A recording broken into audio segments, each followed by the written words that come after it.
Hi, I'm Neil Druckmann, creative director. And I'm Troy Baker, I played Joel. And I'm Ashley Johnson, and I play Ellie. So first cinematic here, you'll see as we get to the end, I mean, this opening image, we wanted to match what we did at the end with image of Ellie.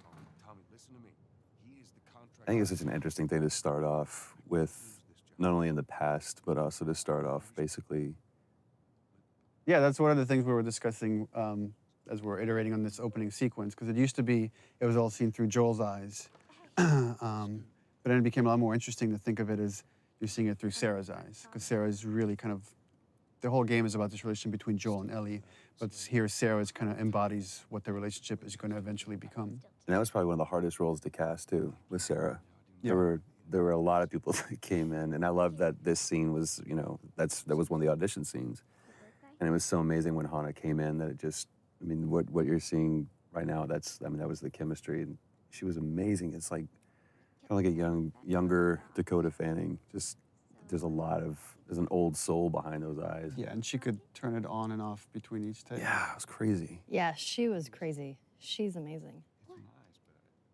It's always a little awkward, right? You have a 12-year-old someone on the set, and you're doing this pretty dark stuff. Especially with the way that we work, too. All right, let's hold off on some of the jokes today, guys. Good. You started helping out with the mortgage, then. Yeah, you wish. And this piece of music, actually, we were struggling to find which piece to play here.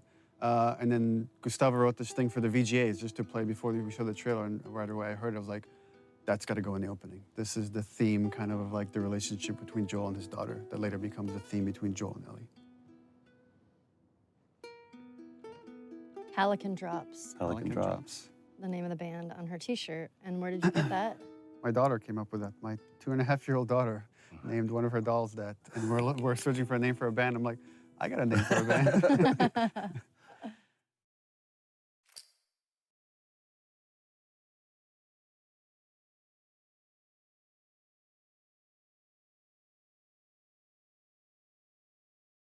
So this is going to be the first time that I've ever seen this scene. This was one specifically that I really didn't want to once we did it. And when we first talked about doing this, in the very, very beginning, I knew this scene was going to come. And it was, I told you, I was like, give me a heads up when this day comes, because it's not going to be a good one. Well, the thing with this scene, it's a super difficult scene to shoot. The first time we shot it, we did like at least 15 takes or something crazy like that.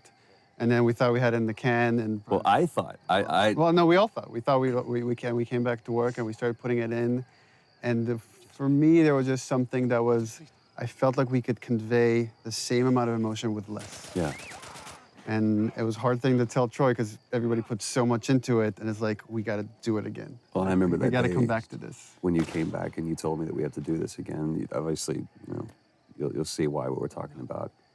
But this is the defining moment for Joel. This is where he draws that line in the sand, where he has few moral lines left to cross. I'm so amazed with how well Hannah did. And yeah, I mean, it was difficult to watch just on the mocap stage. And we actually had people, after a few takes, leave the set. They were like, I can't watch this anymore, and they just took off. But from a story standpoint, it's so important to show just what the violence does and how it like rips apart this family.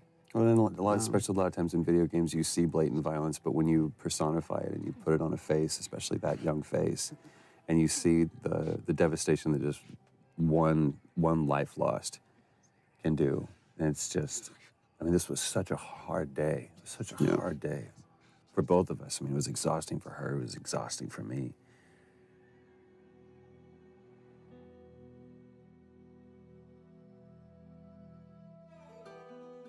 So the opening credits, the thing with the opening, initially we didn't want to do opening credits, didn't even have the idea for this, but the jump felt too sudden to go from Sarah dying to then 20 years later. And making up. We found that when people watch it in succession, they're not paying attention when we start introducing Tess in the world because they're still recovering from Sarah dying. So we're like, okay, well, let's have this opening sequence that can kind of help bridge the gap. And just had the idea of just seeing this time-lapse video of fungus growing, because so much of the disease and the outbreak is based on this cordyceps fungus that spread through spores. So we contacted a group at Sony San Diego who did this whole opening sequence for us, and they actually got these fungal kits where they grew fungus like in their bathrooms and filmed this over like days to produce this thing. So everything you're seeing is actually it's real. It's not CG. It's not. It's all yeah, organic. it's all, except for the spores at the end, which are CG. Everything is real. This whole journey is like a dreamlike state, and you constantly see people waking up. And you see this multiple time with Joel, and it's as if he's like remembering the past. He's always having these bad dreams throughout the game. That was always something that we had to keep in mind when we did this scene, because we shot this before we shot Sarah dying scene. So it's kind of like we knew that those were going to be in one way or another kind of butted up against each other. But this is such a great thing. Again, this was in the audition thing that we did when we were trying to find Tess. And when Annie walked in, it was just like, she walked in as Tess. We saw a lot of different people for that. And this was just such a great, because the relationship you see from going from Sarah and Joel to now Joel and Tess, it's just, I don't know, you see everything, like the house that he was in before was nicer. He looked nicer, and it's not just the years have passed, but those years that have passed haven't This been also kind. gets into something interesting for me as a writer, which is you have a certain notion of characters or how you want the structure to be, and then once it's interpreted through actors like Troy, it changes. Like I've always imagined as Joel doesn't really care for Tess. He's completely shut down, and Troy treated it differently, which is I think he really cares for Tess, and even though he might not show it, and we just kind of embraced that. And you kind of see that later when Tess gets infected.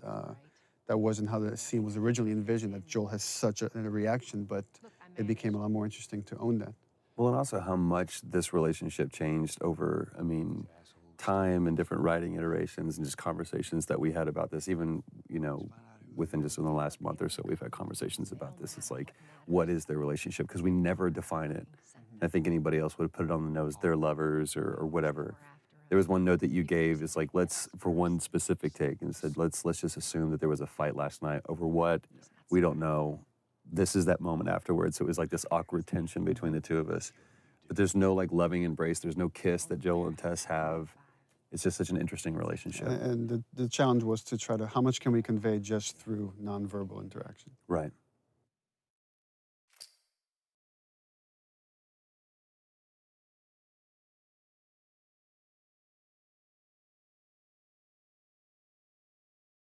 Our first torture scene. And it's with the lovely Robin Atkin Downs, which I was just joking and saying that it's not a Naughty Dog game if Robin isn't getting the shit kicked out of him. He's been in every game since Uncharted 1. And we just put him through the ringer on this one. Poor guy. It was important to show just how far Joel has come, from the father you see in the opening sequence to here is a man that is willing to torture someone to just get But it's what so is essentially interesting. money in this world. Right, but it's interesting because he's not, he's like that brutal enforcer. It's kind of like that scene in LA Confidential where he's Russell Crowe. She's running the show. She's the dominating one, and I'm just brought in to be the She's muscle. the brains of the operation. Yeah, clearly. Stop! Ugh. Quit your squirming. That's all Robin's expressions too. It's so great. They did such a great job with the facial. Yeah, it's important to note also, all the facial is hand animated. We don't use any facial mocap. We find that we get better results with our animators. And it almost becomes one-to-one. Yeah. It's just genius. Here it is. Wait for it. Give me a week. You know, I might have done that if you hadn't tried to fucking kill me. Mode of hesitation. It's gonna cost you. I can't. We re-edited that. We used to show the break, and actually it was less brutal than when we didn't show it. When you didn't show it? Yeah, when it's left to your imagination, it's a lot worse. Yeah, but just you can see the way that his arm's positioned. But yeah, you're right. This is so revealing, not only about the relationship, but about, again, who Joel has become. To go from a father who just cares about, you know, keeping his nose down and keeping the job and playing by the rules, to being a guy who could just literally break some guy's arm over guns. It's just crazy. Come on. And fuck those fireflies. Just go get them. She loved doing that scene too, and he loved that. She tried not to smile every time. And I love it's just business as usual. It's back to it. It's like, all right, so now what? And we're about to meet very talented Merle Dandridge. Ah, Merle. Now, here's something interesting about this. Again, going back to the audition, that process. We saw a bunch of different girls, even girls that we had originally seen for tests. We brought back to see. And they're all really Marlene. good. They're fantastic. And then Merle came in and just. And there was no question. And I wasn't there for that. And Ashley can chime in on this. Or no. Ashley was part of the audition for Merle. When she came in, it was hands down. Yeah. It's like, that's Marlene, come on. It's funny that all three of us knew like right away that, yeah, she needs to play Marlene. But you said we ended up setting up a special thing just for her. Yeah. Because you're like, you've got to see her. I want you to see her. Yeah, we had callbacks, and she was busy. She couldn't make it. And we had a special day of callbacks just to bring her in because we felt really confident that she could do it. 'Cause I felt like she was the only one who didn't play it all either super tough. Or street, yeah. Yeah, she kind of had Yeah, the she perfect really straddled that combination. line. It was so great. But we did that first scene in the audition, literally first take, first scene. And she exits. It's at the very end of the game, and she turns around, she exits, and I turned around, look at Neil. I was like, I just mouthed, "Are you kidding me?" It's like, and I it was mouthed, "I told you so." Yeah, she did such a great job. This is another kind of thing that I think is interesting that's happening in video games, where we see two really strong women characters, female characters that aren't being over-sexualized. They're just strong women.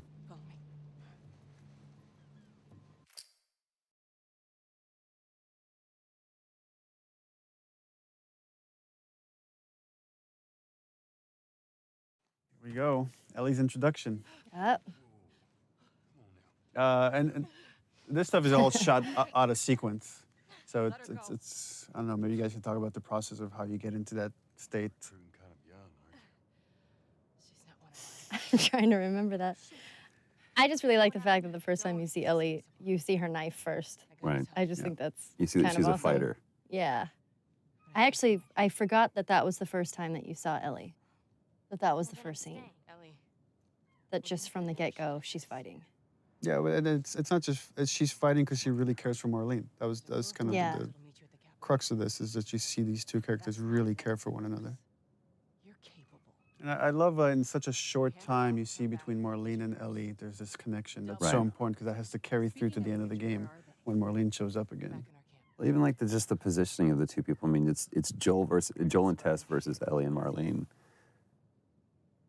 And just like, it's so interesting watching, right, Joel here doesn't even make eye contact with her. He doesn't even acknowledge her existence. Right. She's not crossing to that part of town. I want Joel to watch over her. Whoa, I don't think that's the best Ellie. Our first fight. Here we go. Bullshit! I was close with his brother, Tommy. Said if I was ever in a jam, I could rely on him. Was that before or after he left? Just reminding the player, like this guy you saw in the beginning, Joel's brother, he's changed too, and he's been involved. Yeah. Just get hints of. There's a falling out between the two Yeah. of them. And it's just as you go on, you're starting to fill in that 20-year gap. Just cargo, Joel. No more talking. Which is pretty true to your writing too, because I'm like, so what happened here? It's always, what do you think? What do you think happened there? Because I have no idea. I don't have the time to write it. Don't take long. And you, stay close. For Joel, right, that's a hint. It's like, I don't want to be around this kid, Right. right? Because some subconscious part of him knows I could get hurt here.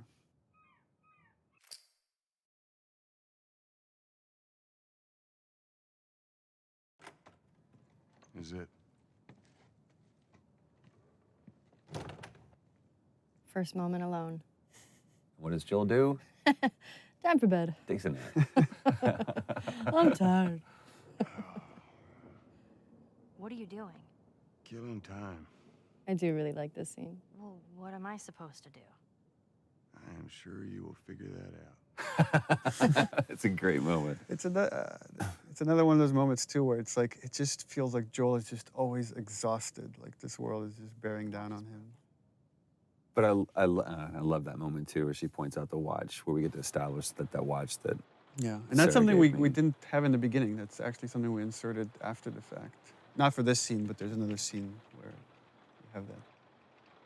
But I also love, like you said, the kind of the juxtaposition between Joel and Ellie, to where Joel's just, like you said, weary and exhausted, and you have this total opposite, almost antithetical thing of like this naivete and this childlike behavior that's wanting to explore.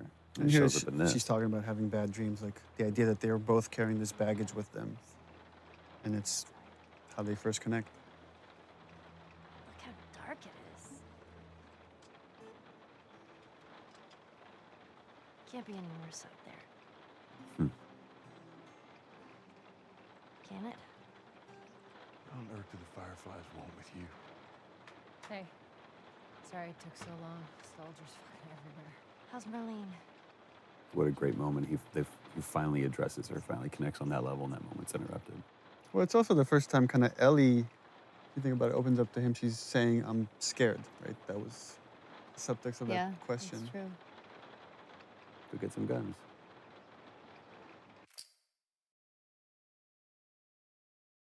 Don't do anything. Please don't. Move. Turn around. On your knees. It's such an interesting thing that we're like 2 hours into the game, and we're still the enemy, if there is one. Or there's other humans, there's other people. They're on other sides of the wall, but there's no infected, there's no clickers, there's no anything. Look the other way. It'll make this worth your while. Shut up.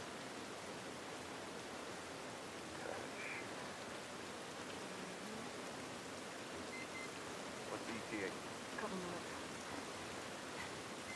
minutes. I love the attention to detail, the rain falling off their faces. And she's the one that strikes out first. Then it's interesting how Joel instinctively, when a gun is pointed at Ellie, he acts. Yeah. Again, there's something subconscious that he feels like he has to protect this girl, even if he doesn't realize it yet. Here it is.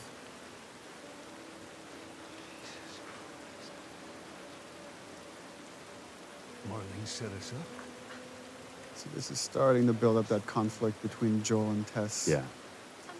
And this is something we struggled in the story for a long time, is like, how do we motivate this guy that shouldn't really want to do this mission? How do we get him to take on this mission to carry Ellie across the country? And it was through Tess. So if we get Tess to really buy into this thing, and then Tess gets infected, then she can convince Joel to take this on. At least initially, at least until we can spend long enough time with Ellie so they can connect. Yeah. And then it becomes about something else.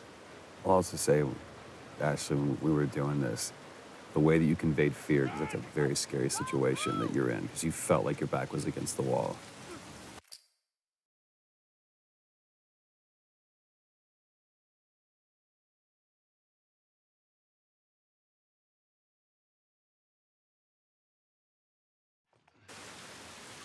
This is where we really, this is where we can show you the difference between Joel and Tess.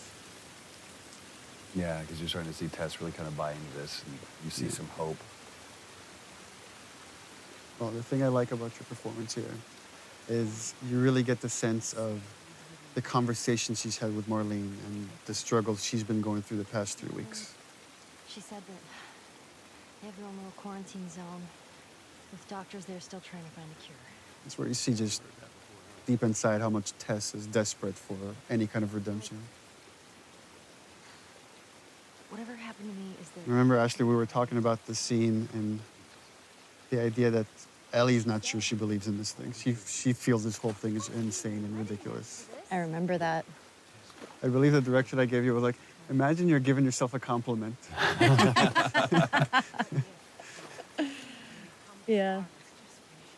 If you as a person in real life found out you were the cure for mankind. I'm kind of awesome, Yeah, you apparently, wouldn't. so And I am the especially Messiah. in that 3 weeks, you wouldn't, it'd be hard to own that.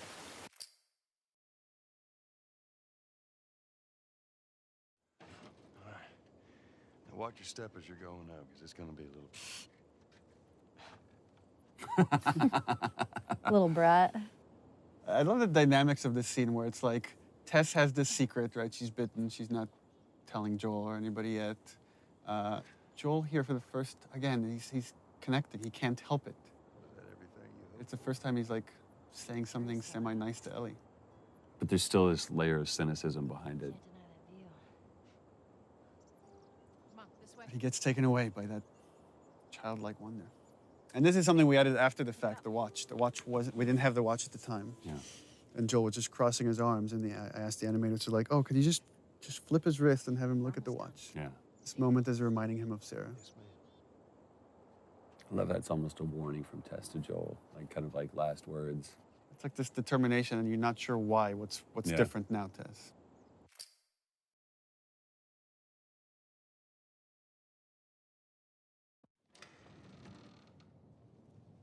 No. No, no, no. Tess's desperation. What happens now?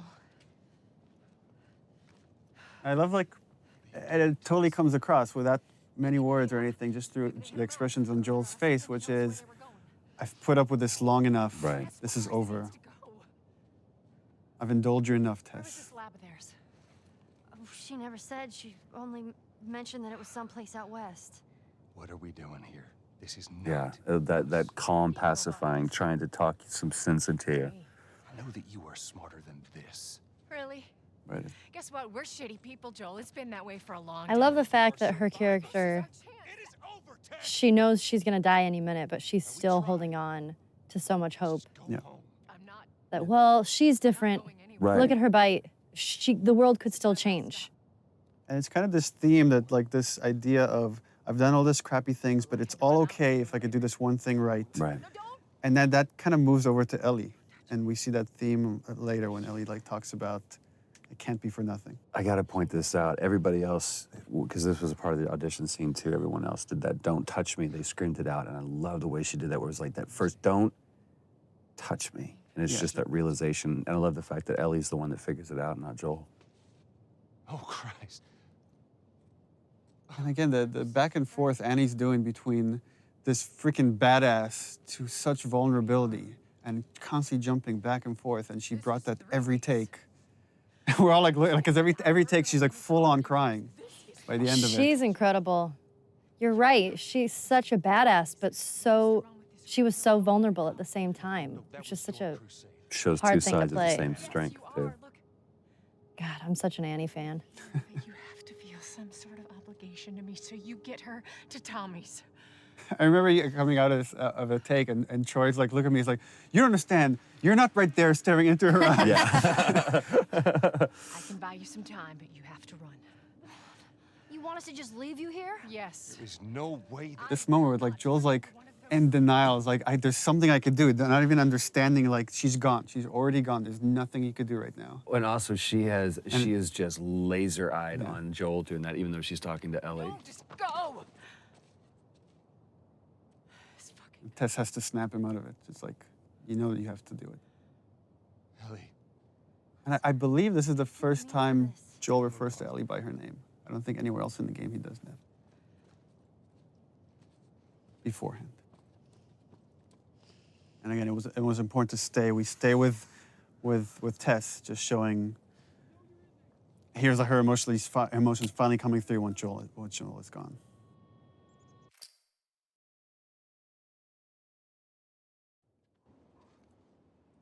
Like how I don't remember if we just talked about this, but Ellie has just this, clearly a problem with authority, where somebody's telling her what to do. Yeah, for sure. I think that also, I have a problem with authority. So that came out a little bit in Ellie. Tess, I don't even know what Here's how this thing's gonna play out. You don't bring up Tess. Yeah, that's so. Joel knows what he needs to do to survive, which is just let go. Needs to let go fast of these things, or they will kill you. Don't tell anybody about your condition. They That's think you're great. crazy little I love that he refers to And lastly, you do that as her Condition. what I say. He can very acknowledge. Just We're he's still trying to search for the term for it. You being the whole cure for humanity thing. Good. I love that he Close says enough. good, but the subtext is clearly like, all right, good enough. Yeah. That's all I'm gonna get out of this kid. Good chance he could get us a car. Okay. Let's get a move on.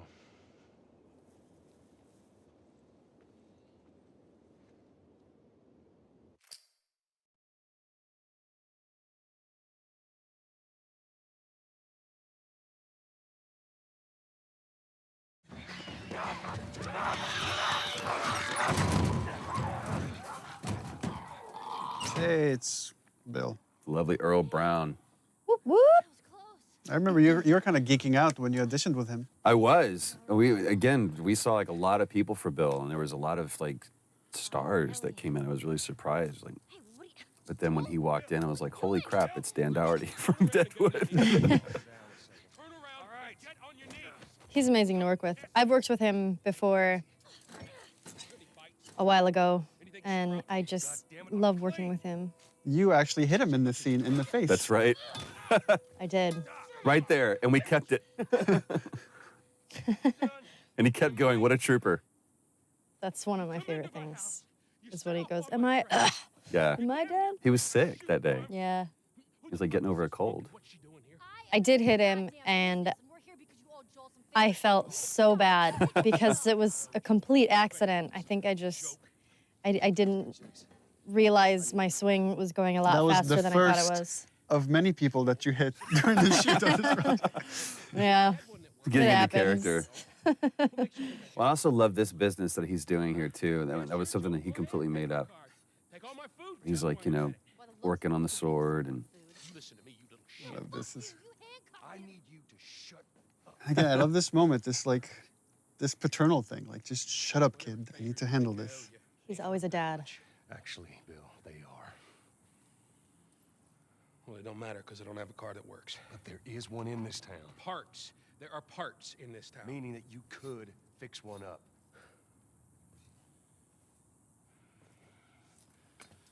All right. It gives in. And I love just taking that time. Take that pause. All right. It's on the other side of town.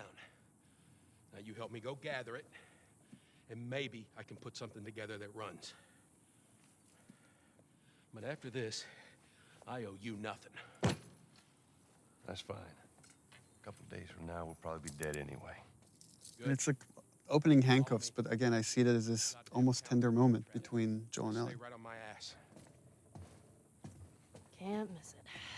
Another great Ellie line. Smart ass.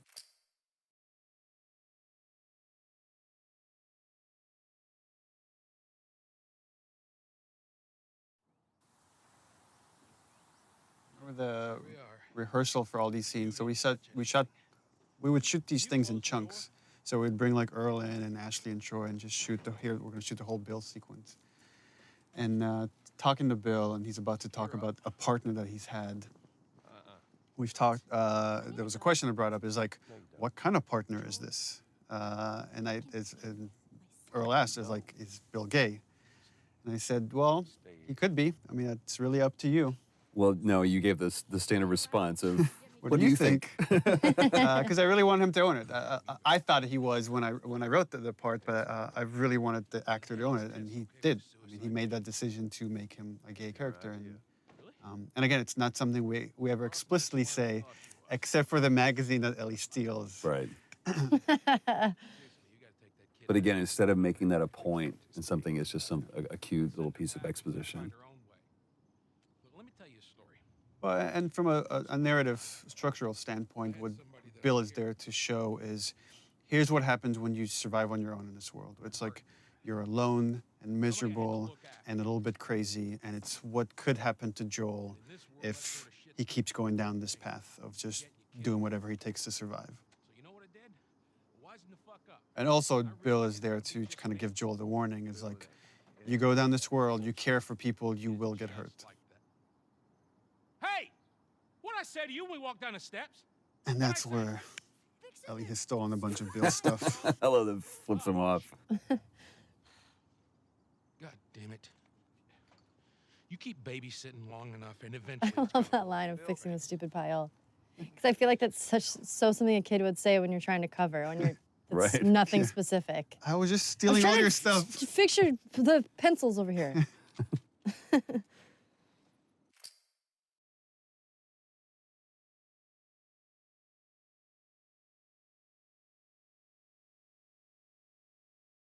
Oh, this is the one where we abused Troy. And I was like, you have to fly face first into the ground. And he's like, but I should roll. No, fly face first into the ground. It was like, well, if I roll this way, then actually, they're like, it looks too ninja when you can't do it. So I literally just had to eat shit time after time again. It's like seeing stars. It was great. Please tell me you're done! Yeah, you guys are acting against nothing. There's nothing there. That's something I always had to remember, was bring the tension back. like poking through.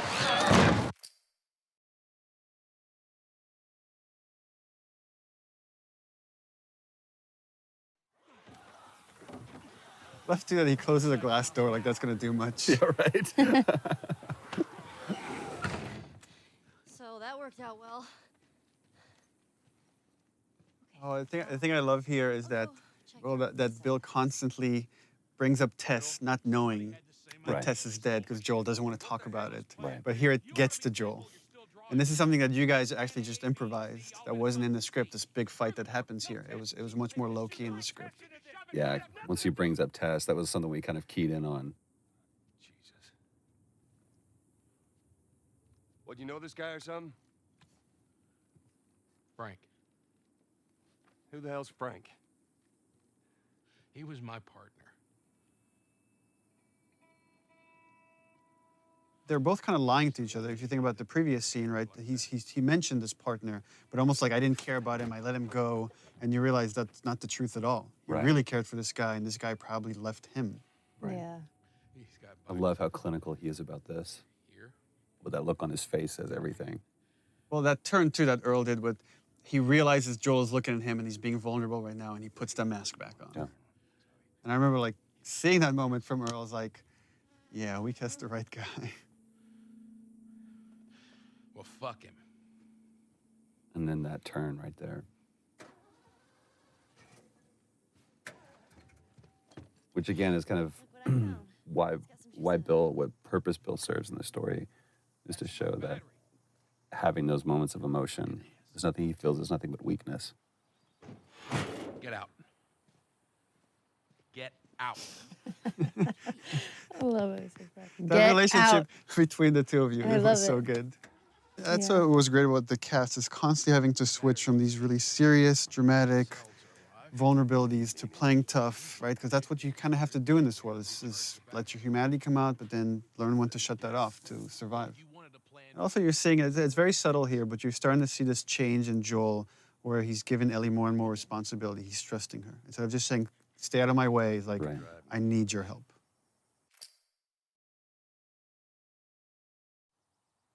This is a good point that, you know, in case people weren't aware of the process. I mean, everyone at this stage, we had such great sets, even though it's kind of rudimentary, but they actually built a truck for us, and we used that truck so many times. But I think this was the last scene that we shot with Earl. Yeah, and rehearsal, that I would try to give you guys as much of concept art and videos that we had, Right. so you can imagine the space, because you have nothing there to act off of, except each other. That's right. You guys have each other. It's true. And I love this exchange between Bill and Joel too, because, you know, it's Joel trying to kind of apologize for an awkward situation and trying to show some sensitivity to him, and Bill just completely glosses over it. And The thing with Joel that I kind of admire, like, he can't come up with the right words. He can never come up with the right words. I was like, it's like a half sentence. He's like, so, yeah. and Bill kind of finishes that for him, but it's just, Which really helps my writing. This theme comes in here because to show Joel's now alone with Ellie, but the relationship has changed. This is starting to become that theme we heard in the beginning with Sarah. Now we're getting into the first scene we ever shot, and this is your guys' edition right here. yeah. Yeah, this was the first audition scene when I came in, when I read for you guys, along with another scene that I don't know if it's in the game or it It's not in probably the game. changed a little It's bit. like the scene with the Walkman. Yeah, the scene with the Walkman. There's a Yeah. scene. There was the scene kind of like it, but it's pretty different. Back at Bill's. I mean, all this stuff was just lying there. What else did you get? Well, and I especially love this because, especially at this point, we had no idea Here. who Bill really was. You know, that is actually before my... How many times did we come back to this scene? Like at God, least 3 times. Yeah, at least 3 times. I love what she says. I was like, hey, you know who this is? And the different versions of songs that we ran through with this too is great. I'm sure your friend will be missing this tonight. That's like- the guy on the cover is John Sweeney, one of our concept artists. That's awesome. How the hell Is the centerfold also his penis? We should have that unlockable. You could see what she's looking at. Yeah. Get your subscription to Bearskin Magazine today. I'm just fucking with you. And the awkwardness of that moment. But it's also such a great moment of levity between the two of them. I don't know, that's kind of a way of her complimenting him or trying to bond with him. Yeah. And it's something I was very conscious of when like writing this stuff. It was like, this is making me uncomfortable here on the page. I have to leave it as is. Yeah. That's your litmus test. Yeah. I'm tired. I love that. Not even tired. Cut to passed out. This is the first scene, because it was part of that reveal trailer. It's the first scene that I ever saw put together fully, and I was just absolutely blown away how good it looked. It was the first time I'd actually seen, real flesh and bone put on Joel and Ellie. And the yawn we added after the fact. I remember Yeah. that. Because we were like, oh, she doesn't have a yawn. She should have a yawn when she wakes up. And then you were yawning on the set, and we're all yawning because it's contagious. I know, just watching that, I just yawned. I tried to be quiet about it. I love that this moment of silence and kind of peacefulness is broken up by this. So Joel knows this trick.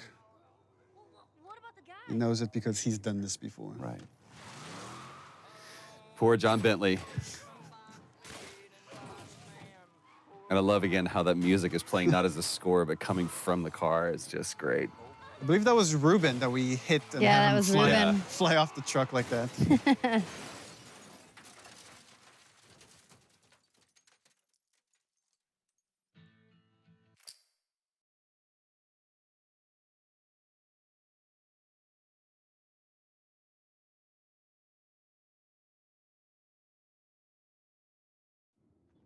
This was also the first really dramatic scene we shot, and it became kind of the touchstone for how the characters should look when they're I feel sick.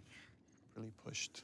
It's so interesting when she's, again, it's this moment of vulnerability where she says, I feel sick, and Joel's, Glad I didn't, right? again, being very didactic and pushing her away.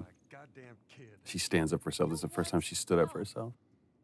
How about, hey, Ellie, I know it wasn't easy, but it was either him or me. And I love that line, For saving my ass. it's either him or me. Anything like that Come for back me, to Joel? that. And he can't do it. He can't admit that she saved his life. Lead the way.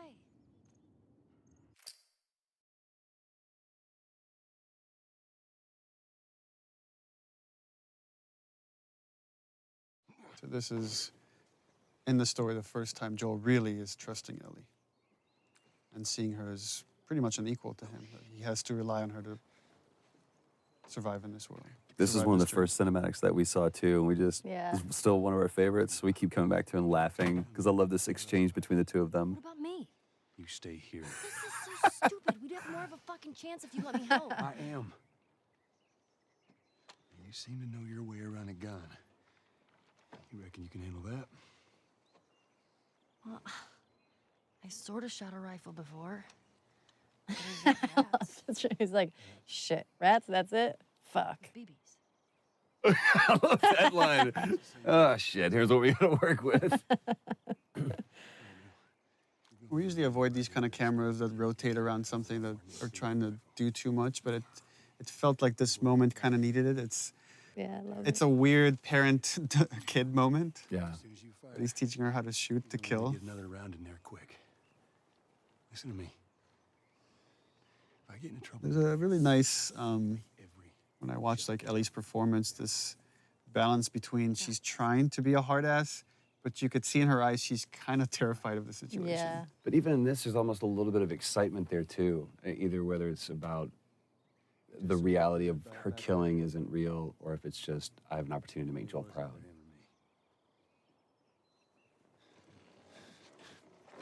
Opening up, opening up. You're welcome.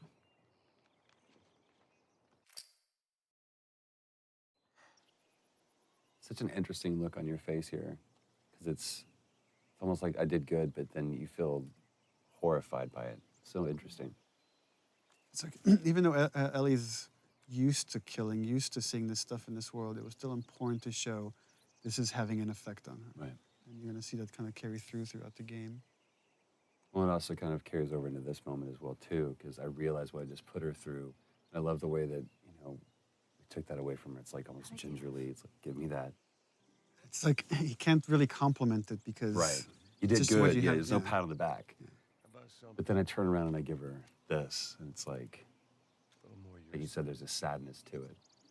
Yeah, it's sad that in this world, these are the things that you have to bond over. Like, here's your gun. And that's the reward. Yeah. But that knot of understanding is great.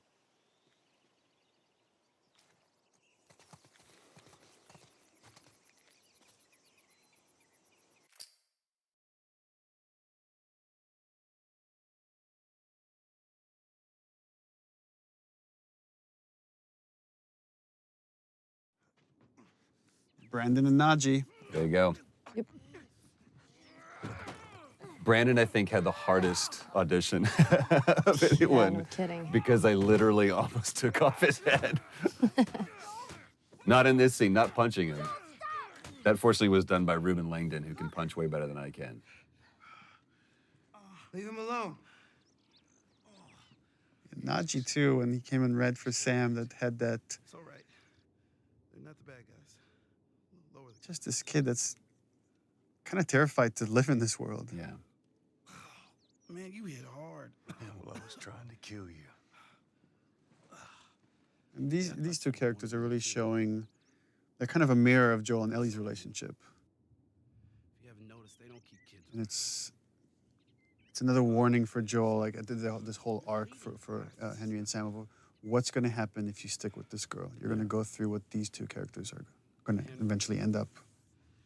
I do like that Sam is a character that seems genuinely scared, because a lot of the other characters can tend to be a little bit more badassy, Right. and he's young and he's scared, and I love that. To me, it also comes across very sullen. Like Yeah. there's like just a little glimmer of hope and joy, but it's almost like anytime there is a moment of that, then Henry kind of takes that away from It her. also gives Ellie an opportunity to play a mentor of sorts for him. I'm not too far from Yeah. here. Be safer if we chat there. All right, take us there.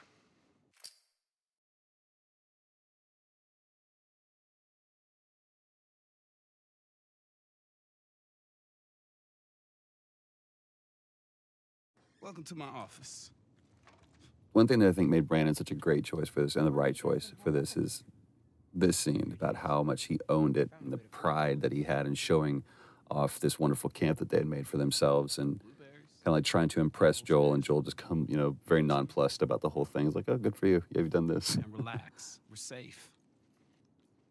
Well, the interesting thing, the way I read it is like Joel is impressed, but he's not. He's trying not to show it. He's trying to still test this kid. But there's a lot of he sees himself in Henry. Yeah. Very, very much so. And this is, I remember we going back and forth about this, because Oh yeah, because layout changed. Because initially they were going to go through the camp Right. at night, and then we had to change the layout, so we had to go in and re-record these lines. well, and there's something on the reverse that it doesn't really matter, but It'll work. when we shot this, the entire time that he was laying out this plan, I was just looking at him, because I was like, I really care about your plan, kid. I care more about you. It's kind of like poker. You don't play the cards, you play the man. Again, one of those fleeting moments where kids can be kids. She doesn't seem bothered by all this. Such a powerful line. And Joel completely just dismisses it. You guys were actually doing that in the background while we were doing this scene. This was so great. It wasn't like shot separately. I know, we were just fooling around. He was like, shut up. Oh, it just seems like there's a lot of people putting their stock on the Fireflies these days. Yeah, maybe there's a reason for that. So you don't know. I love this standoff, even though it's a sit-off almost between the two of them, where Joel's just pushing him for information just to see where this kid's grounded. That nod. Yeah, the threat being so subtle, but it's there. Yeah. And that's the other thing, again, that Brandon did with this that everybody else didn't do. They kind of really got in Joel's face, and he didn't. He didn't posture himself that much. It was just like, This is us. I'll take care of mine, you take care of yours. Abandoned military And also that he doesn't correct him about your daughter. They're supposed to meet us there tomorrow. Joel doesn't correct him. He's not, she's not my You daughter. and your girl, you want to join us? It goes down tonight.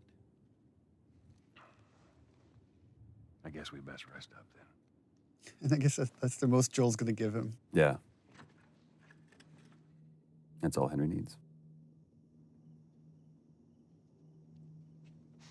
Joel sleeping again. These were my favorite scenes where I just got to sleep.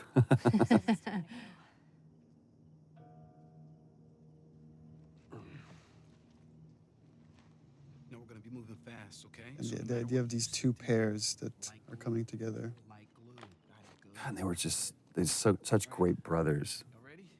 Brandon and Najee did such a great job together.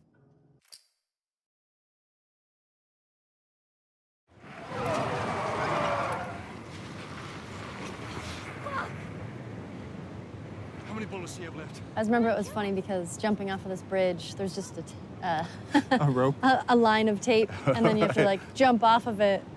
Because So we it were was both funny. stepping over it at first. They're like, no, this is like 50 feet down. I was like, Alright. oh, so we got to do a whole thing. It looks ridiculous what we're doing. It's like, ah, with our arms above our I head. know. And this part where you're in the water, we had you on a cart. That's right. And they And we were, just like, pushed you wheeling around. across Yeah. mocap stage. It was actually pretty violent being on that. It was. It's pretty scary.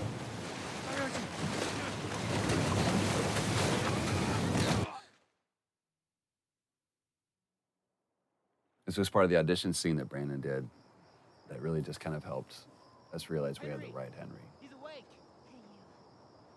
Back to the salesman, it's like, hey, buddy, everything's okay. I Everything's know. all right. I really like that about his character, that he's kind of a salesman. You know, Sam's the one who spotted you. You guys are taking quite a bit of water. What's wrong? Henry! Get back, son! Hey. He's pissed, but he's not gonna do anything. You sure about that? Stop! He's confident. He knows he can calm you down, but he needs Sam to stay out of the way. Right, just in case. Yeah. Chance of making it, and you did. I'm coming back for you. I'm putting him at risk. Stay back. I think there's already the change there. Joel knows it's true. Come back Yeah. for us. Joel wouldn't have come back for him. I saved you. And even when we were shooting this too, I mean, that's you really get into that moment, and every time that I felt that hand on my shoulder, it's almost like that Hulk moment where you realize, oh, and I felt bad for letting you see that part of me, because so far I really haven't, in these moments, let that demon out. I've done what I've had to do, but this is just cold-blooded murder I'm about to do. The thing with Henry, which Brandon really brought to it, which is making light of everything for Sam. Everything is done for Sam. I Right. think he really is intimidated. He is scared in the situation, but he's making light of it so Sam isn't as scared as he is. Because the second that Sam sees that he's scared, Yeah. Sam will be scared. Silver lining kid. But we're really happy you didn't kill him.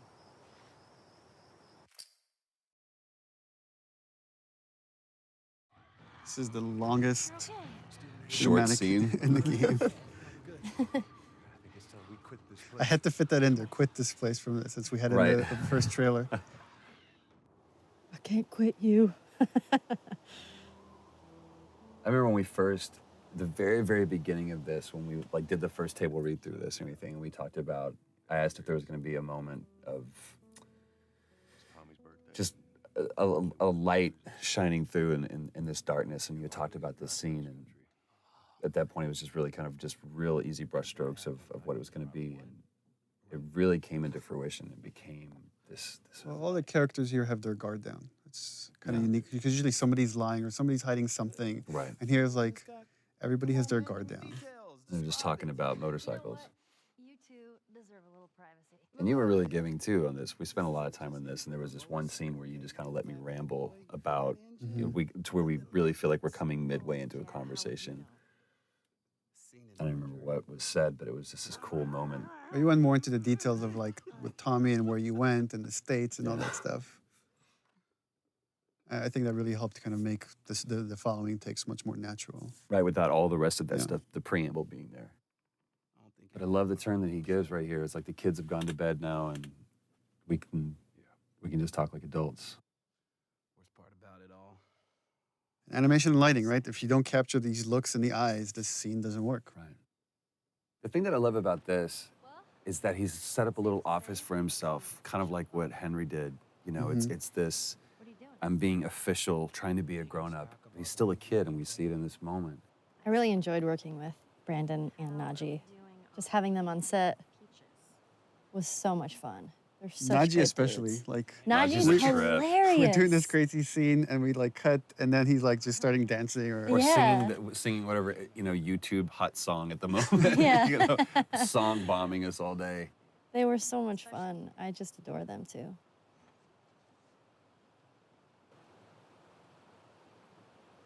Is everything all right? You got an opportunity to put so much of you into Ellie. that's just because I can't write, so I just listen to Ashley talk and then like, oh, that's a good line. Have a good night. That's giving me way too much credit. How is it that you're never scared? It's like Who says that I'm not? putting up the defense, making joke of it as Ellie does. Yeah. And then seeing when she needs to, because that's the only way she's going to cheer him up. She's going to open up to him. And also, she kind of throws out that bone, like, scorpions are pretty creepy. That's not what I want to talk about. Being by myself.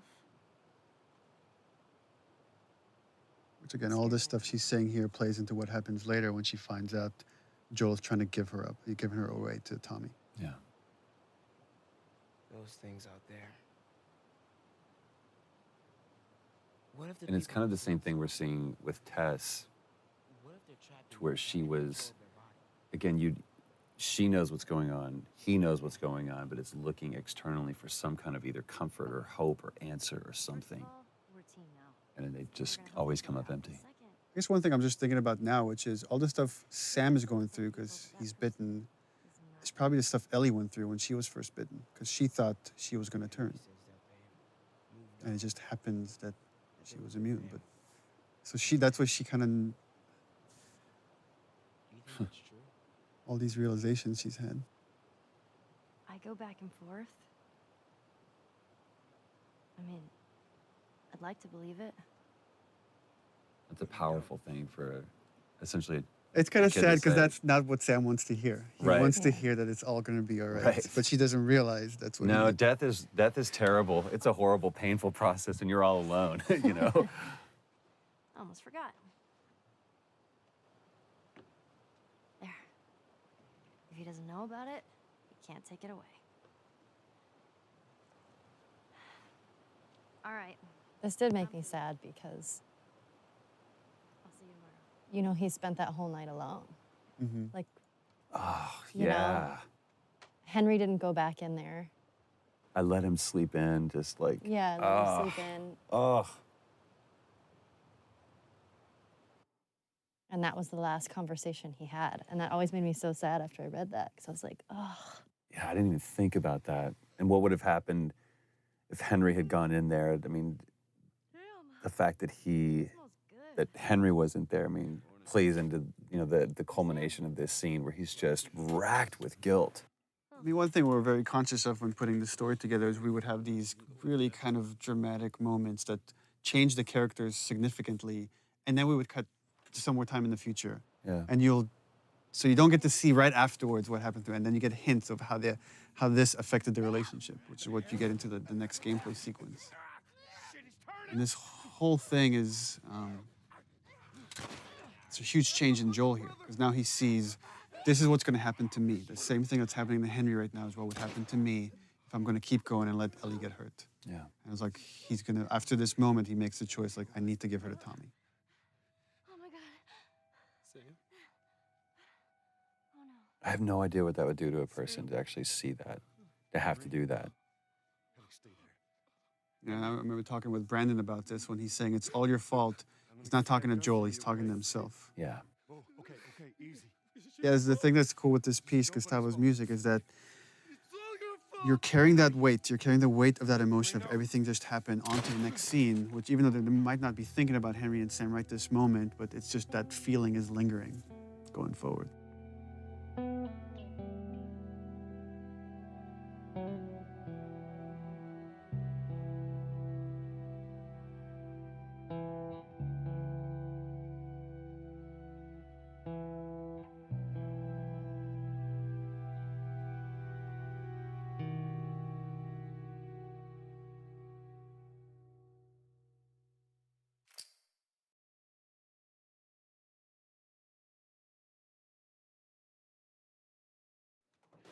I own that shirt. I'm pretty I sure still think we own should it. sell off our mocap suits for charity. Unwashed. Jeffrey Pierce, Who's the lady says? Ashley Scott. Sorry, Ashley Hart. Oh, yes. Ashley Hart. She was married. Oh, we didn't know the place was occupied. We're just trying to make our way through. Through to where? They're all right. But you know these people? Know him. He's my The goddamn brother. chemistry was so good between The two of you them. and Jeffrey. It was amazing how well, and I mean, Jeffrey's just a few years older than me, but it was interesting playing the older brother to him. And yeah, we felt like brothers immediately. It was crazy. Oh, well, Jeffrey came. I mean, we almost cast Jeffrey Yeah. as Joel. And then once, like months later, we needed to cast Tommy. I was like, oh, Well. what's Jeffrey Pierce doing? That's what he meant. Thanks for not blowing my head off. Would have been embarrassing, considering you're my brother-in-law.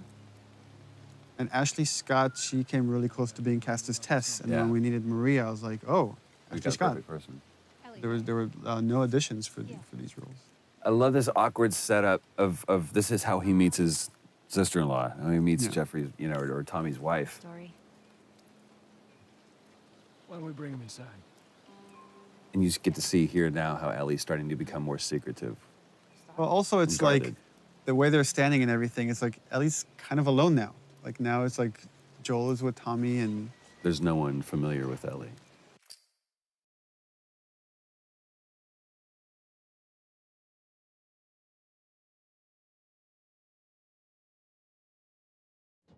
It's quite the crew you got here. Yeah, they're good men. This place gives them a second the chance. theme of redemption. Gives us all a second chance.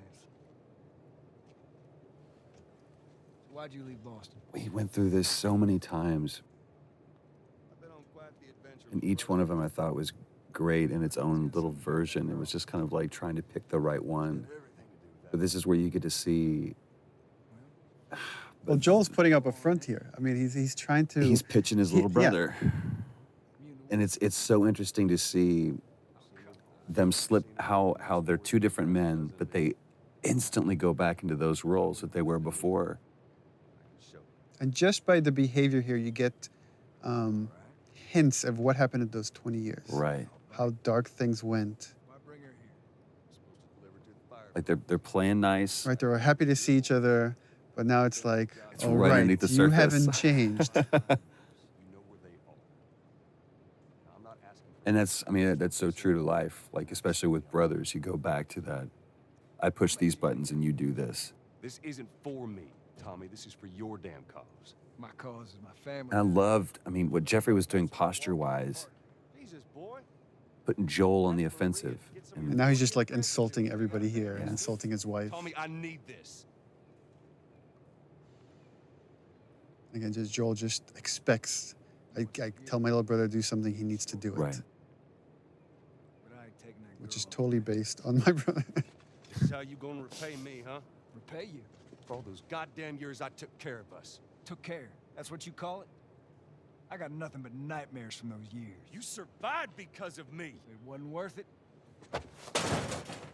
Tommy here, Tommy and Maria shows that even in this world is horrible, you could find peace in it. Right. You could build a community. You don't have to resort to these things that Joel has. That line was a great thing that Jeffrey improv'd on. Put your hands on me again. It's a good Southern phrase.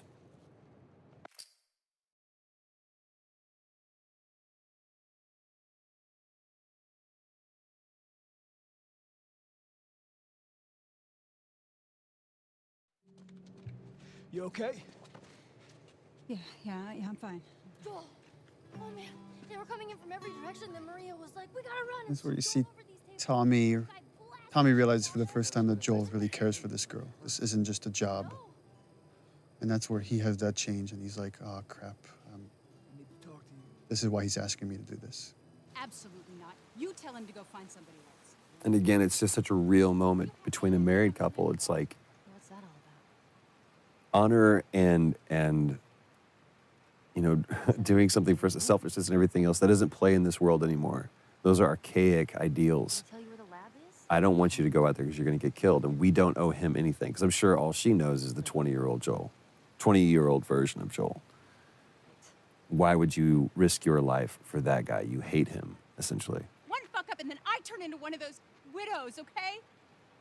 And for Ellie, it was important to show that she could just read Joel. She has this bullshit detector that, just by the way he's answering her questions, she understands exactly what he asked Tommy to do.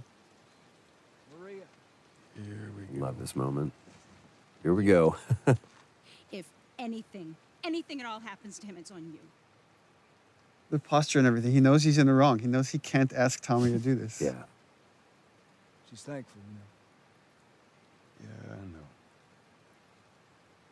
I'll take that girl of yours to the Fireflies. You don't have to worry about it. Aw, he really cares for you. It's best this way. There's so much more behind it, though, than that, than just care. It's Tommy showing that he's the bigger man, that he's the better man.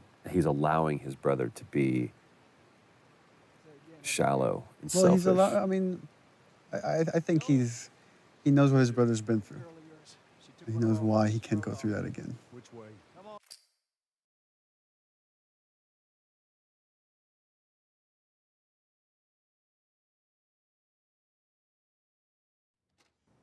This is probably my favorite scene. What a long day this was. About boys, movies, deciding which. I honestly think this is one of the best scenes that you wrote, Neil, It's bizarre. Get up. because it says so much about this world I say and no. especially Ellie, where she's at, and realizing how different and how much of a chasm there is between this world and that. I agree. Goddamn stupid.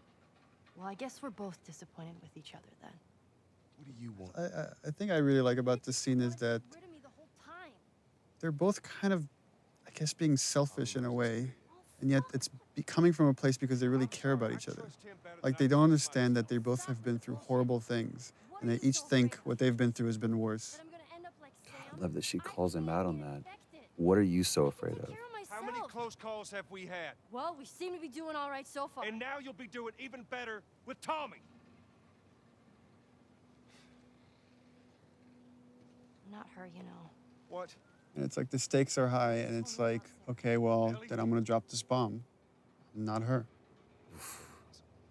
Mighty thin ice here. It's like, how many years has it probably been for Joel since he even like Don't bring thought up about that it, name. mentioned it? You have no idea what loss is. I think Joel's thought of that name every day, but I don't think he's heard it said. Has either died or That shove that you gave that was nowhere in the script.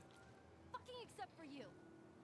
I think that came out of frustration, definitely, because when we had come back and we couldn't find it, and I wasn't necessarily frustrated with you, I was frustrated with us in the scene, and I was like, oh, fuck. It's so cold of Joel to do this, and I've had people on the team ask me to remove this part, that he's being too cold, and I'm like, no, it's like, because she's being so vulnerable and he's having these feelings, he's trying to shut it down. That's why he's being so cold. It was so important for me to keep that in there. When he says, "You're not my daughter," it's almost an insult. And it's kind of the opposite of what he's feeling.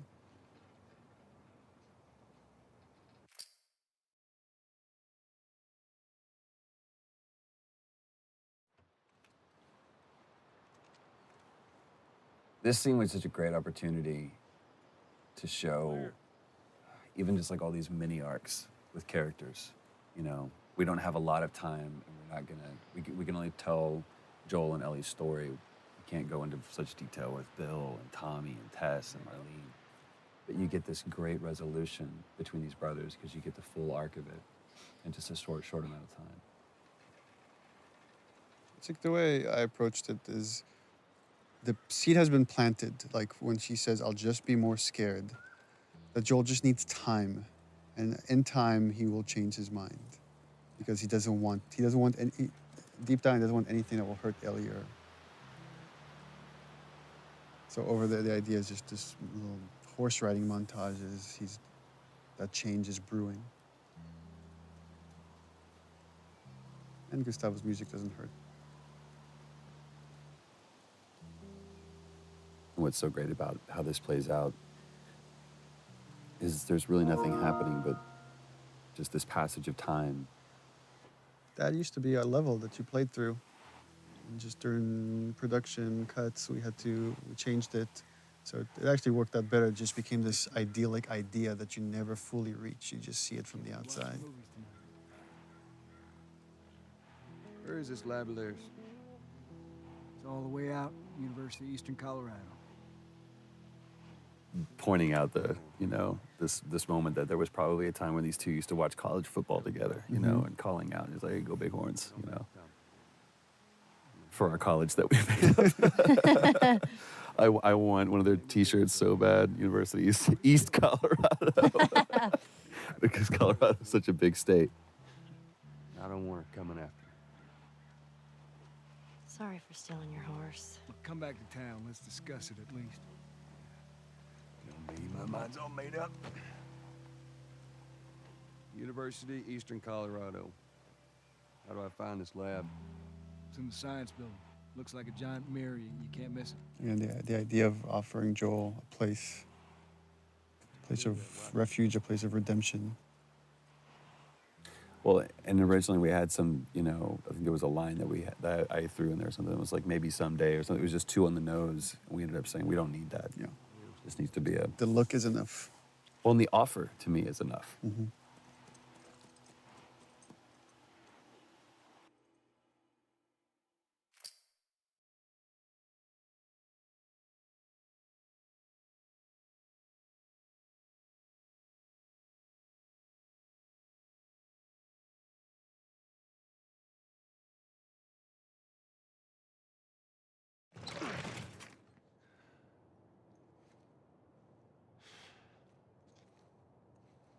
About to hear Steve Bloom. Lovely Steve. Silk-throated Steve Bloom. You're looking for the fireflies. They've all left. Yeah, no shit. I'm dead. Or I will be soon. Got me What a macabre scene, though. I love that Ellie's just kind of thumbing through things. She's pretty frustrated with not having found the fireflies, not knowing where to go. Man, I love Steve Bloom's voice. He makes me want to clear my throat. Trying to save the world. It's mean. Good luck with that. Do you know where that is? I know the city. Is it far? Again, this is where we really start kind of getting the sense of how Joel and Ellie are just chasing their tail. There's, you know, chasing a phantom. Get down. Oh.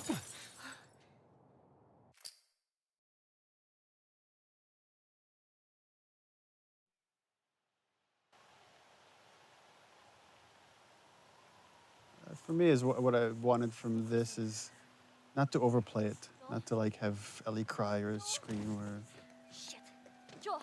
Here.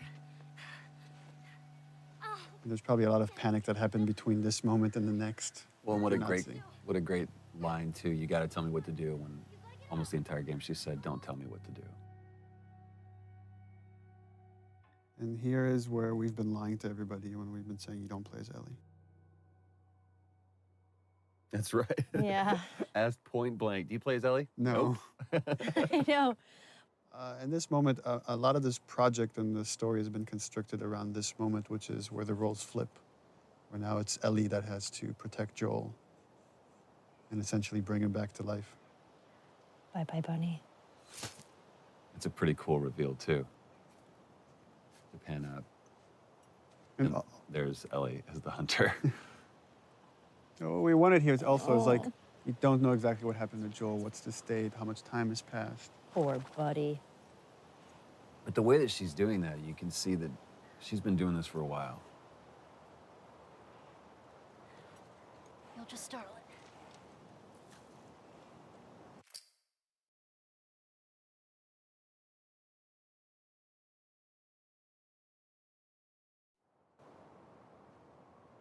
Remember how tired your arms got holding that bow stretched? That bow, it was so heavy. And I remember that I was shaking and I was like, hey guys, this is really heavy. There's David. Nolan North. Nolan North, ladies and gentlemen. Ruben Langdon is James. Ruben Langdon, ladies and gentlemen. Sorry.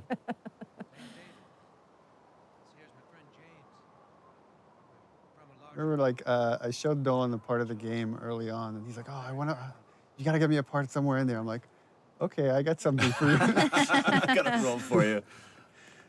But I will say this, because I mean, I was on set just for a brief part of this, but that's when I mean, I've always been a fan of Nolan's work, but that's when I was truly awed by him at how he crafted this character. He took what you had and just really brought it to life. I told him the most important part is don't play a bad guy. Yeah. This guy's charismatic. We have to believe that people will follow this guy. And that Ellie could trust him. Yeah. Buddy boy can go get it. He comes back with what I need. The deer is all yours. Anyone else shows up. You put one right between my eyes. That's right. It just shows what versatility Nolan really has. Yeah, that voice, I mean, It's so comforting. it is very comforting, but it's interesting now that I'm hearing it, knowing what we went through. Take that rifle. It's a little unsettling now, hearing it. 'Cause I'm like, ugh. Back up. It's a weird gameplay thing, but we went through a version where, like, okay, she can only carry one long gun at a time, so we have to put the bow on the ground. They're like, no, it's going to be 2 guns. Okay, well, let's put the bow back on her backpack. No, it's she can carry 2. And we removed the scope. They used to have a scope on it. We're like, oh, we don't want Ellie to have the scope. Bring him with us. I remember being so relieved in this scene when we switched the gun out and I got to put the bow down. I was like, ah. I love how David complies, too. How he just kind of, like, submits to a little girl. Well, the thing is like, he knows the stories. He knows what happened in the university. And he's trying to figure this kid out. This whole sequence, he's sizing her up. How early or how late on in the script did you write David? I mean, it was written not that long before we shot it. Because remember you It started mentioned, from like, a pretty cannibal small, king. yeah, it was referred as the Cannibal King. We just knew that Ellie was going to run into the worst of mankind and she would persevere and come out on the other side. But then once, like, Nolan came in and started, like, putting David together, it was like it became a lot more interesting to make him this really charismatic guy that is just infatuated with Ellie.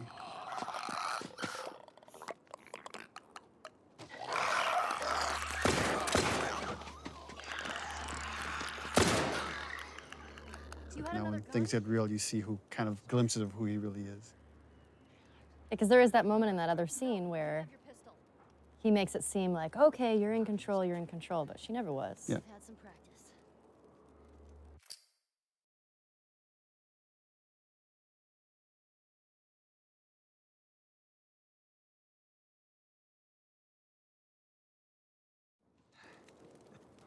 Well, you handled yourself pretty nice back there. What's cool about David and the conversation I had with Nolan about him is that he's trying to win Ellie over by being honest with her. And here's the part where he's like, I feel like she's ready. I'm going to kind of reveal myself. No such thing as luck. And I think, like, I could still get her to come around. No, you see, I believe that everything happens for a reason. Sure. Other interesting thing, thematically, that's everything happens for a reason is the same thing that Marlene really believes. That everything happens, like, it's something she repeats to Joel at the end. But you're kind of seeing how all these characters are just, how much they're willing to go for what they believe in. When you talked about, like, being surprised by your own writing, was that a moment like that, or was that something that you had intentionally done to where those characters were going to No, I think it's just something you think about, and there's a theme that just kind of sticks around in the project, and then characters end up talking about that stuff because you're thinking about it all the time. Traveling with a little girl. You see, everything happens for a reason. Again, another one of those moments where you think Ellie's got control. Don't get upset. It's not your fault. Yeah, and then James there. I'm just a kid. I love that. James, lower the gun. No way, David. I'm not gonna let her go. It was such a small role, but I really like what Ruben added there. And that the dynamics between James and David, how there's conflict between these two characters, but there's still respect, and he's still listening to David, even though he's questioning his leadership right there. That's not your concern. Part of me, the way I read that was every time James looked at David, it was like, who the fuck are you right now? What are you doing? Yeah. Like, he was putting on a show and he saw it. Oh, thanks. To me, it's interesting how David almost treats Ellie like quarry. Like, you know, you're a sport. Yeah. Again, Ellie having this kind of bullshit detector, you see her scared here because I think she realizes there's something really wrong with these guys. I don't know what. I just need to get away.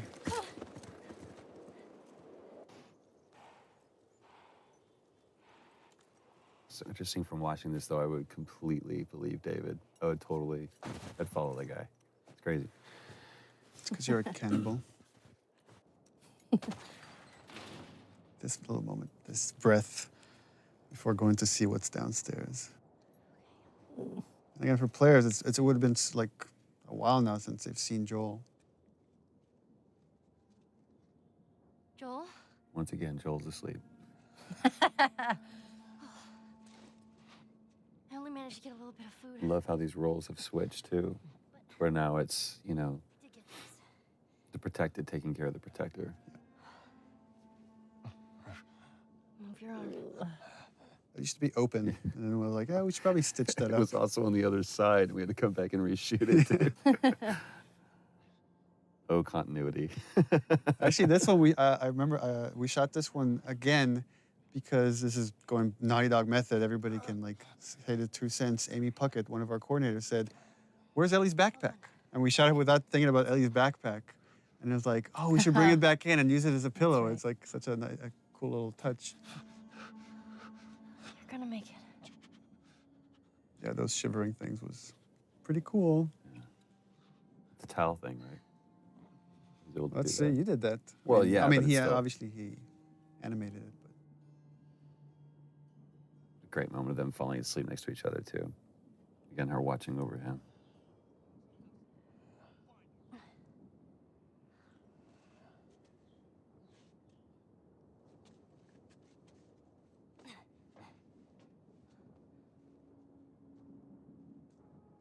To me, you really get a sense of the oppressiveness of the world with all the introduction with all of these different kinds of enemies. It's like you feel like you're fighting this multi-front battle. It's not just these are the bad guys, and it's so clear.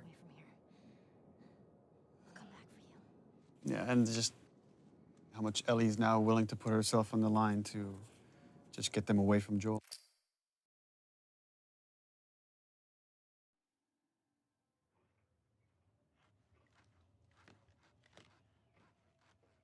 Wakey, wakey. It's interesting how much audio has made all of this way creepier. We were watching it without audio. It's like the Foley of what he's cutting up and back and stuff there. Ugh. Time to eat. And that's the first time you actually see what it is, that you've heard them refer to it. No, actually, this is the first time you just see it, and it's again, I really wanted to downplay the whole cannibalism thing. It's just something they have to do. Super. He comes to bring her a tray of food.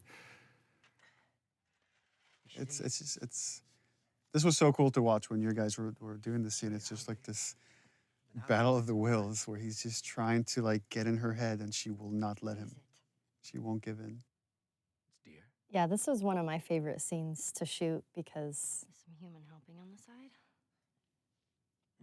there's just so much there. I mean, the cannibalism and then him being all like rapey and molesty. Like, I don't know. I'm a fan of the dark stuff, which you know. So when I read it, I was like, yes. Which makes me sound like an awful person, which I am. So I don't know what that says about me that I wrote this. I know. I remember that night that I went home, I was just in a funky mood. We have to take care of our own, by any means necessary. It was like it was a cooler thing to read about it than actually having to go in there. It was really hard to do. Yeah. You're gonna chop me up into tiny pieces. See, again, I see David being this very gracious person. There's I mean, everything he's saying is kind of true. It's like, you kill to survive, we kill to survive. It's just what you do in this world. But again, Ellie just is feeling there's something else here. I still don't look at David as a bad guy at this point. What was awesome too is like you were talking to me before we got this whole David thing, and it's like, you want to work with Nolan North? I want to do a scene with Nolan North. I want to do this. And I was like, and I'm like, oh, we cast Nolan North. Like, great. I'm like, but you don't act with him at all. Tease. Yeah, I feel super lucky I got to work with him because He's the king. He's so fun to work with. I mean, he really owned it. He threw himself into it, like Yeah. darkness and all. And again, talking to him about it, he's like, I don't see him as dark. This is just what he wants. That's it. I think David believes his own line of bullshit. Or whether it's bullshit or not, I think David believes that he actually is doing the right thing. I mean, that's the other thing we discussed with Nolan is like there's a religious part to David, even though I never wanted that to come out in the script. But he really kind of believes that he's been sent here and he has this destiny that nothing can really harm him. What am I supposed to tell the others now? And you really took that on the chin that day, too. Man, this whole sequence with David, I was so beat up and bruised. I remember you came back the following day with bruises. I was like, guys, look at me. I had bruises We're like, everywhere. oh, that looks bad, but we're making a gonna game do some more now. this time. Yeah. I love that you made it the little girl that broke your fucking finger. Yeah. That was a good call, Neil. Well, he calls her stupid little girl, so she throws it back in his face.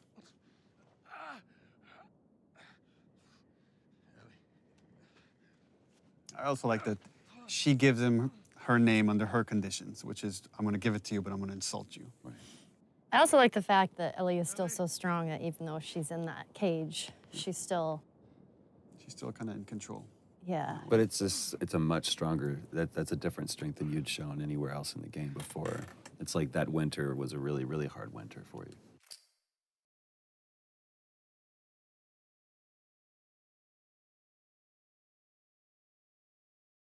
Here's another funny scene. Well, and you're wrong. I did get to actually act with Nolan in this. Nolan was a trooper and let me torture him. Although we did record over his lines with Liam O'Brien. That's right, the lovely Lob. The lovely Liam O'Brien. This actually is my favorite scene in the game. Is it really?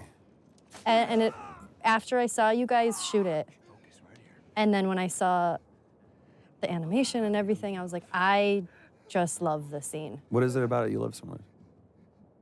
I love that Joel is just quietly violent. And that you pop off the guy's This is his kneecap. job, right? This is what he's good at. Yeah. Well, and it's also for me, when we talked about this, it's like Joel going back to this, like, all right, you want this guy? I'll be this guy. We've spent almost the entire game for him to stay away from being that guy. But in this, and it's like, I still know it's like how we're to going fuck you back to up. the moment in the beginning we saw him with Robert and Tess. Yeah. This is what he does. This is what he's done in this world.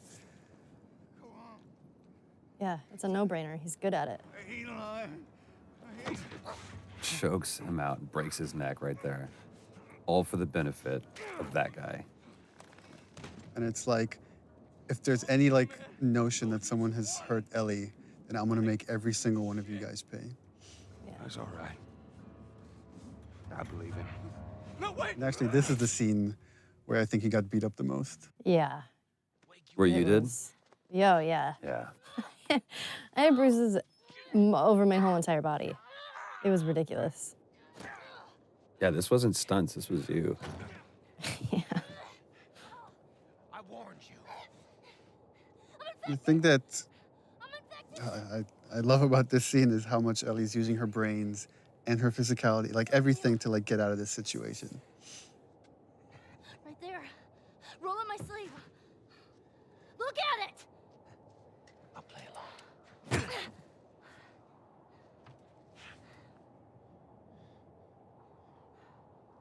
What'd you say? Ruben helped so much during this part because choreographing sort of all of the little movements were so particular. And I think everybody sort of knew at this point that I kept hurting people. So Ruben was like, you have to give her the foam knife because she will hit me.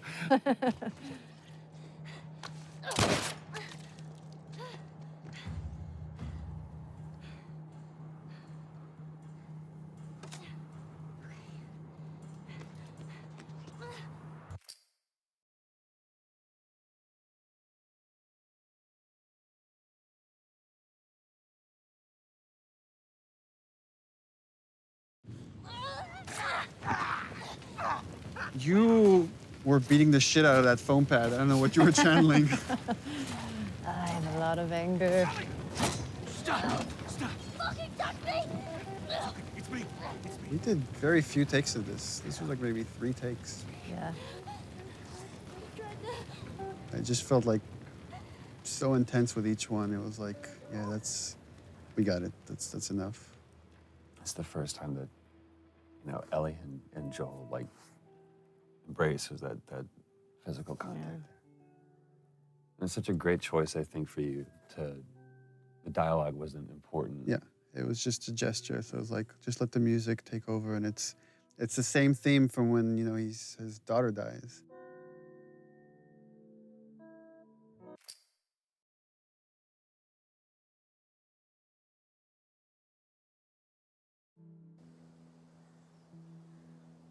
This was the scene where you get the most emotional.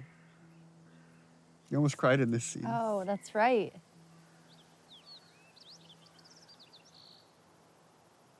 We don't have to do this. You know that, right? First time Joel questions the whole idea of this mission.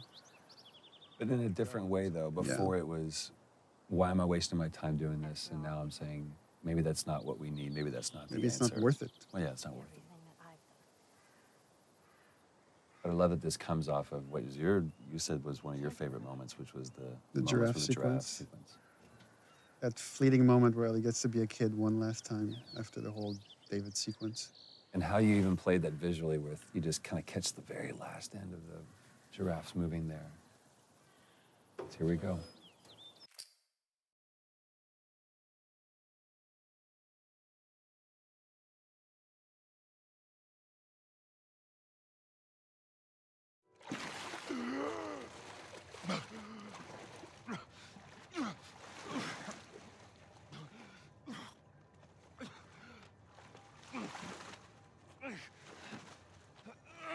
Oh, Ellie's dead. And I'm sure it was such an intentional thing to call back to the very beginning, to where Joel finds himself in this situation again. And after everything that we've been through, it's like, I won't go through this. And Hands in the air! just again, that irrational, maddening, desperate calling for help. I need. From this point forward, it's like the beginning backwards, where if this is the point Sarah dies, like now you're about to do the Carrie sequence. Yeah. Then you like play as Ellie walking, like viewing Joel from the outside, and then you end on the shot with Ellie. So it's like the beginning reversed. Sorry about that. They didn't know who Let you me were. say Marlene again. Ellie? She's all right. They brought her back. The discussions I had with Merle about this scene is, again, her desperation to find someone that will understand, that will empathize with her decision to kill Ellie to save humanity. And she's hoping she could get that out of Joel because he's the only other person that has cared for Ellie the way she has. And she can't get that out of him. I just think it was such a great way to bookend. They're going to start and begin with Marlene, and it's so great that they were able to capture just the strength that she has, even when she was sitting in that chair. Yeah. And again, she's completely empathetic, even though she's supposed to be antagonistic. It's a very similar line to what David says. You don't have to worry about her anymore. We'll take care of her. I worry. Just let me see her, please. You can't. She's being prepped. This is one I've always seen Joel in the most parental role. Surgery. The doctors tell me the cordyceps, the growth inside her, has somehow mutated. It's why she's immune. Once they remove it, they'll be able to reverse engineer a vaccine. Yeah, her performance here was just stellar. So flawless. It does. I remember talking with the music guys that were putting a lot of Gustavo's music in, and the first few passes were, there was this dark music that was playing here once Marlene reveals that Ellie's gonna die. And I was like, we can't play Marlene as bad because she's not bad. She's not. I mean, she's trying to save everybody. And if anything, I told them was like, you can go dark with Joel. Because again, when Ellie's life is on the line, Ellie's in danger, he lets himself slip back into the murderer, the killer, Right. however you want to view it. It's so interesting. I wonder how many players, like, especially in this moment right here, how many sided with Marlene and how many think that Joel was actually the wrong ones. Like, dude, listen to what she's saying. But at the same time, this is the theme of the game for me right here. Is as a father, you will kill everybody else to save your kid, and that has always been kind of the through line for me. Is Joel's willing to go to the end of the line, meaning sacrifice humanity to save Ellie. Again, Robin Atkin Downs. Guess what's going to happen to him? But this was so cool, too, because, I mean, we've seen all the way through both cinematic and gameplay, you know, Joel is able to take on everybody, but just this moment of resolve that I'm going to wait for my moment. And it almost looks like he's a beaten, defeated person. And that grimace right there, it's like, no, he's not. Yeah, again, the way you've interpreted Joel is like a man who lets his emotions get the better of him here has to keep them in check.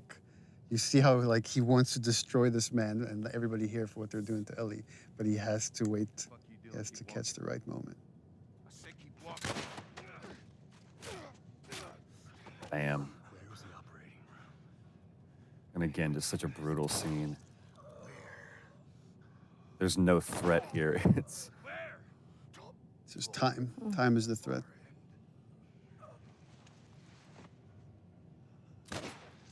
Now I'll let you die.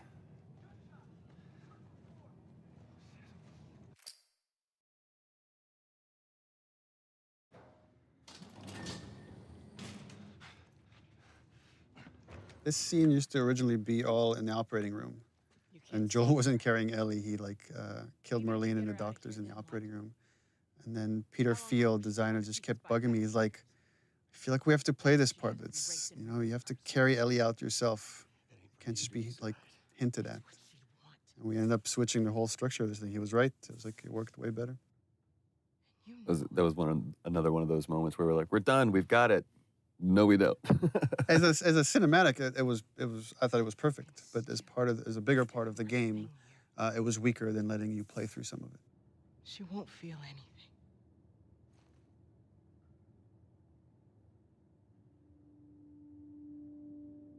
Again, the only hesitation Joel has is that this is what Ellie wants.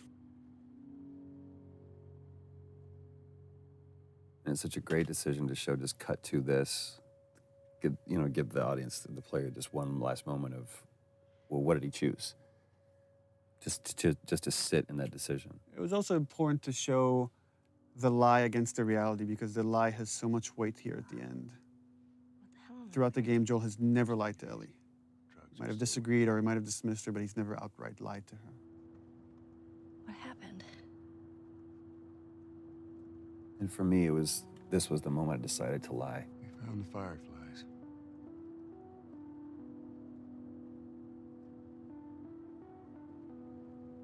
Turns out there's a whole lot more like you, Ellie.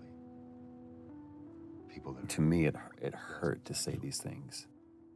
ain't done a damn bit of good neither. Because once Ellie started believing that I actually had something, that I was someone, you're basically telling Ellie, you're not special, you're not important, and everything you've done was for nothing. I'm taking this home. Yeah, in the first few versions of the scenes, there was like Ellie had all these questions like, what happened? Why?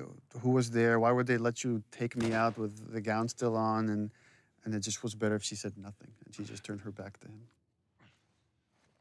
And again, just to show how far Joel's willing to go to remove any threat for Ellie. I mean, we had talked about this before where, you know, she obviously has that bullshit detector. Mm-hmm. Let me go. And I just felt like I knew you were lying. You know, I feel like Ellie knows you're lying.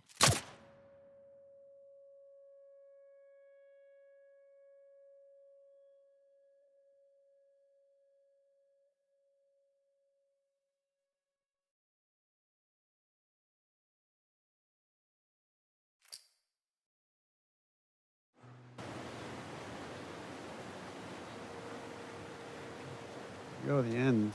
So, original ending for this, way back when we put the outline for the story together, is that Ellie believed the lie, and they went off to Tommy's, and it was kind of like this wide tracking shot as you see them kind of getting smaller and smaller, walking off to Tommy's. But as we went through the story, and the characters got more and more developed, it's like it didn't feel honest. It didn't feel like Ellie would buy into all of it. And she got bit too. You didn't know what to do. I remember we went over and over and over this scene. Little things changed. But every time I sat and watched you tell this story, I was just raptured by it. It was so easy to listen to you tell this story. I'm still waiting for my turn. Ellie. Her name was Riley, and she was the first to die. And then it was Tess. And then Sam. None of that is on you. You don't understand. I struggled for a long time with surviving. And no matter what, you keep finding something to fight for. Now, I know that's not what you want to hear right now. Swear to me. Interesting hearing arguments around the office about how people interpret that last line, that last okay from Ellie. Whether it's, okay, I believe you, or okay, I could put this behind us, or okay, I don't trust you anymore and it's over.